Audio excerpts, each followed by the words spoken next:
Hello students, class 5। দেখো, এই বইটা তোমরা দেখতে পাচ্ছ, নবগণিত কেশবচন্দ্র নাথ। আর ক্লাস 5-এর এই বইটার ভিডিও করা আমি অনেকদিন আগে স্টার্ট করে দিয়েছি। তো আজকে তোমাদের ভিডিও করব 138 নম্বর ভিডিও, আর পেজ নাম্বার 69, আর যে প্রশ্নমালা 15। এই চ্যানেলে যদি তোমরা নতুন হও তাহলে এই চ্যানেলটাকে অবশ্যই সাবস্ক্রাইব করে রাখবে এবং পাশে থাকা ওয়াল নোটিফিকেশন অন করে রাখবে, যেন আর পরে ভিডিও আপলোড করার সাথে সাথে যেন তোমরা পেয়ে যাও। তো আমি তোমাদের টার্গেট নিয়েছি পুরো ইউটিউব চ্যানেলের মাধ্যমে এই যে বইটার ভিডিওগুলো, মানে যে সমস্ত অঙ্কগুলো আছে, আমি ভিডিওর মাধ্যমে ব্যাখ্যা করে দেবো।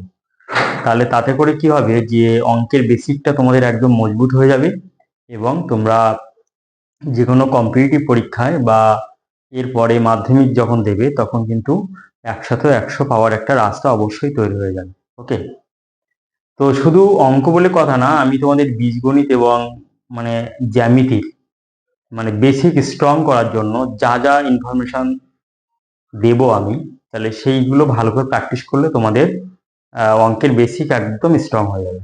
ঠিক আছে, তো আজকে দেখো এই অঙ্কটা করব, যে 37 দাগের অঙ্ক। এটা হচ্ছে দাগ নম্বরটা আমি দিই, এটা হচ্ছে তোমাদের 37। একখানি গাড়ির সম্মুখের চাকার পরিধি 10 ফুট এবং পশ্চাতের চাকার পরিধি হচ্ছে 16 ফুট। তাহলে 100 মাইল যাইতে সম্মুখের চাকা পশ্চাতের চাকা অপেক্ষা কতবার অধিক ঘুরিবে। তাহলে এখানে দেখো ইউনিট গুলো দেখো, এখানে মাইল আছে, আর এখানে ফুট আছে, আর এখানে ফুট আছে। তার মানে হয় ফুটকে মাইলে পরিণত করব, না হলে কি করব, আমরা মাইলকে ফুটে পরিণত করব, যে কোনো একটা করব। তাহলে আমাদের হাতে কি ইনফরমেশন আছে, সমাধান 1760 গজে 1 মাইল হয়। আর কি ইনফরমেশন আছে, 3 ফুট সমান 1 গজ, 3 ফুটে 1 গজ। তাহলে এই ইনফরমেশন আছে। তাহলে এখানে 100 মাইল, তাহলে 100 মাইলকে যদি আমরা ফুটে পরিণত করি, 100 মাইলকে যদি আমরা ফুটে পরিণত করি, তাহলে কিন্তু ইউনিটগুলো সেম হয়ে যাচ্ছে। কিংবা এই দুটো ফুটকে যদি আমরা মাইলে পরিণত করি তাহলে হয়, কিন্তু আমরা যেটা সহজ হচ্ছে সেইটাই করব। তাহলে আমরা 100 মাইলকে আমরা ফুটে পরিণত করব। তাহলে এখানে দেখো যে 1 মাইল সমান, তাহলে 1 মাইল সমান 1760 গজ। তাহলে 100 মাইল সমান কত, 1760 ইন্টু 100, এত গজ, এত গজ। তাহলে এখানে গুণ করলে হবে 1760, আর দুটো জিরো এখানে বসবে, এত গজ। অবশ্যই বুঝতে পারলে। তাহলে মাইল, 100 মাইলকে গজে পরিণত করলাম। এবার কি লেখা আছে এই মানে এই সম্পর্ক থেকে, যে 1 গজ সমান 3 ফুট, আর 17,600 না, 1,76,000 এত গজ সমান কত হবে, তাহলে 3-এর সাথে এটা গুণ হবে, 176000 এত ফুট। তাহলে কত হবে, 000 318 1, আর 351 তাহলে 5,28,000 ফুট।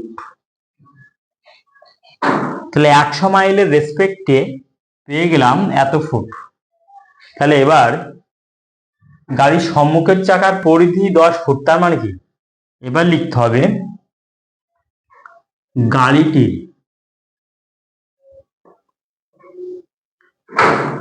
সম্মুখের চাকা,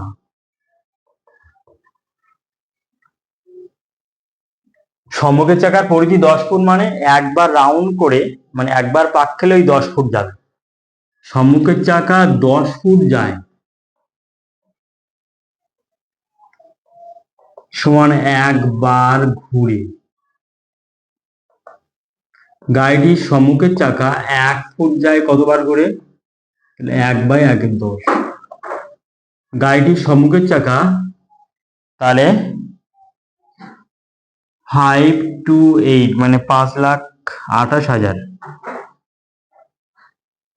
এত ফুট যায় কত? তাহলে 1 × 5 to 8,000/10 শূন্য শূন্য কাটা, তাহলে 52800 এতবার ঘুরে।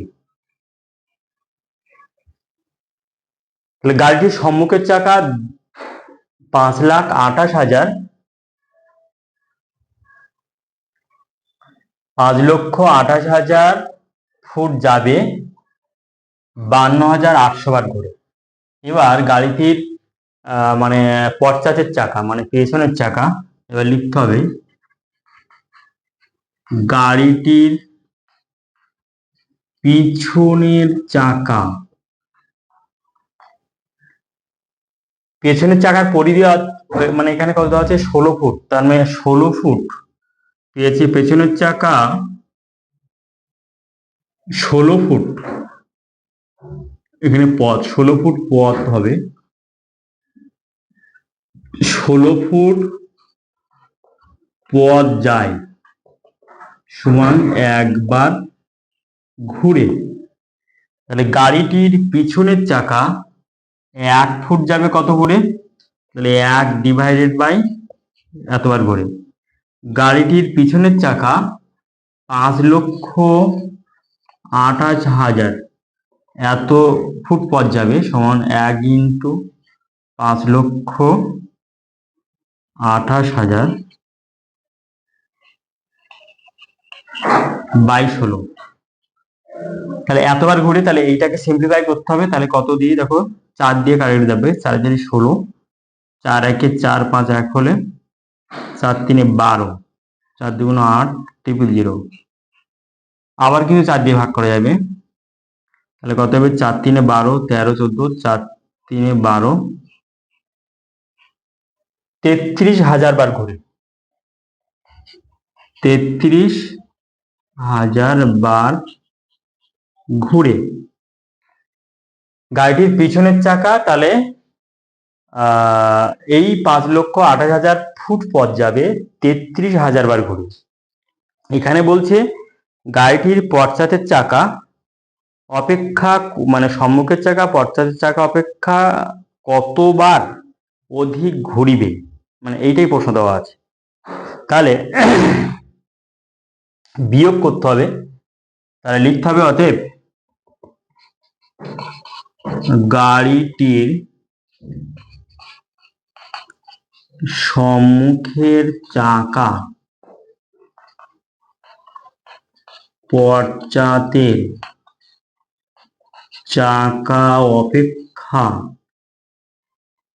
অপেক্ষা তাহলে বিয়োগ করতে হবে। তাহলে ওখানে 5,28,000 মাইনাস 33,000, তাহলে মাইনাসটা করতে গেলে একটু মানে এখানটা করছে, এই যে মাঝখানটা মাইনাস করে দিচ্ছি, 528,000 উপর নিচে লিখে সবসময় মাইনাস করবে, না হলে ভুল হয়ে যাওয়ার সম্ভাবনাটা কিন্তু বেশি থাকবে। তাহলে 0 0 0, এখানে 3টে 0 বলবে, আর 5 3 কত হলে 12, 9 হলে 1 4।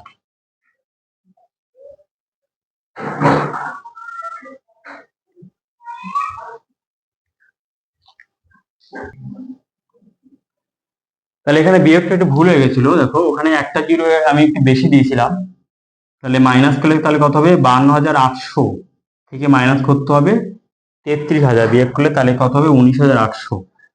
তাহলে 19,800 বার বেশি ঘুরবে। গাড়িটির সম্মুখের চাকা পশ্চাতের চাকা অপেক্ষা 19,800 বার বেশি ঘুরবে। তাহলে এটা হলো আনসার। তাহলে ক্যালকুলেশনটা সবসময় ডান সাইডে করতে হয়, কিন্তু আমি এখানটা ক্যালকুলেশনটা করে দিলাম ডান সাইডে যেহেতু জায়গা নেই।